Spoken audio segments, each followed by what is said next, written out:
जनता दल संगठन के राष्ट्रीय अध्यक्ष हूँ।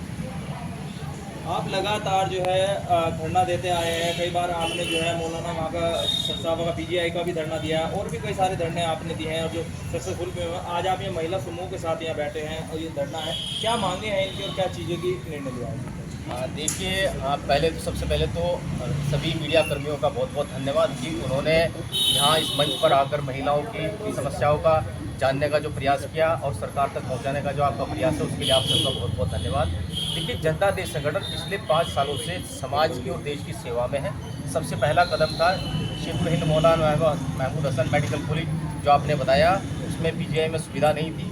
3 साल लड़ाई लड़ करके यहीं इसी मंच पर बैठ करके धरना दिए लगातार, तब उसमें आज सुचारू रूप से उसको चालू करवाया। और पिछले 2 महीना से जो राष्ट्रीय मिशन आजीविका के तहत समूह सखी जो महिला समूह है, जो जिले स्तर पर, ब्लॉक स्तर पर, राज्य स्तर पर पूरे देश में व्याप्त है, उनकी जो समस्या है सबसे बड़ी वो ये है कि उनका वेतनमान नहीं है। मतलब 800 रुपये प्रति माह मिलता है, वो भी उन्हें मतलब जो प्रॉपर नहीं मिलता है, नियमित रूप से नहीं मिलता है। कभी कभी तो हमें ये महिलाएं बता रही थी कि वो जो 800 रुपये प्रति माह मिलने वाला, वो भी कभी कभी 1 साल भी हो जाता, 1.5 साल भी हो जाता, वो भी प्रॉपर उन्हें नियमित रूप से नहीं मिलता है। दूसरी बात, इनकी जो सबसे बड़े पीड़ा है उनकी नहीं है। हम जब हमारे पास ये बात आती है, हम खुद भी दुखा था, हमें खुद भी आश्चर्य होता है कि सरकार के घर में सरकारी कर्मचारी जहाँ पे 1-1 लाख रुपए तक तनख्वाह लेते हैं नॉर्मली, वहाँ पे सरकारी ये राष्ट्रीय आजीविका मिशन में जो है समूह सखी है, उनको 800 रुपये प्रति माह के हिसाब से पूरे मतलब महीना तक उन्हें मतलब जो इतना परेशान किया जाता है और उनका जो मानदेय है वो है ही नहीं। हमारी सरकार से, प्रशासन से यही मांग है कि इनकी जो डी ग्रुप कर्मचारी है, जो सरकारी कर्मचारी सरकारी विभाग है, उनमें डी ग्रुप कर्मचारी हैं, जिनका 7वें वेतन आयोग के तहत 18,000 रुपये जो उन्हें तनख्वाह दी गई है, एक तो उन्हें वो मिलना चाहिए। दूसरा, इनका अस्थायी पद यूनिफॉर्म के साथ में वो होना चाहिए। और तीसरा जो सबसे महत्वपूर्ण है वो ये है कि महिलाएं, आप जानते हैं जब बात महिलाओं की आती है, महिलाओं के साथ में उनका परिवार भी होता है, उनके बच्चे भी होते हैं, उनकी खुद की देखरेख भी होती है। 1961 महिला हमारा अधिकार जो अधिनियम जो कहता है, उसके तहत उन्हें जो सारी सुविधाएं वो मिलनी चाहिए।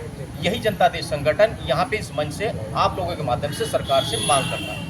अगर सरकार द्वारा, जैसे इन्होंने कई बार अपने ज्ञापन दे चुके हैं, सरकार ने कोई भी इनकी बात नहीं मानी, तो अगर इस तरीके धरना देने के बाद भी अगर कोई बात नहीं मानी जाती, तो जनता दल संगठन आगे क्या निर्णय लेगा और क्या करेगा? देखिए सर, आप जानते हैं कि जनता दल संगठन की लड़ाई हमेशा कलम की लड़ाई पे यकीन करता है, कलम की लड़ाई से ही शुरुआत करता है। और आप देखिए, हमने शेखुल हिंद मौलाना महमूद हसन में 3 साल लगातार लड़ाई की है। अगर हमारे धैर्य की बात करें तो 3 साल कम नहीं होता है। और लास्ट में 25 अगस्त 2022 को हमने सरकार को अल्टीमेटम देकर के 1 महीने का समय देकर के, चेतावनी देकर के, हम 25 सितंबर 2022 को पीजीआई के गेट पर अनिश्चितकालीन धरने पे बैठ गए थे। तब सरकार और प्रशासन को हमें ये आश्वासन दिया था कि 2 महीने का समय दे, हम 2 महीने के अंदर ये इसको पीजीआई को सुचारू रूप से चलवाएंगे।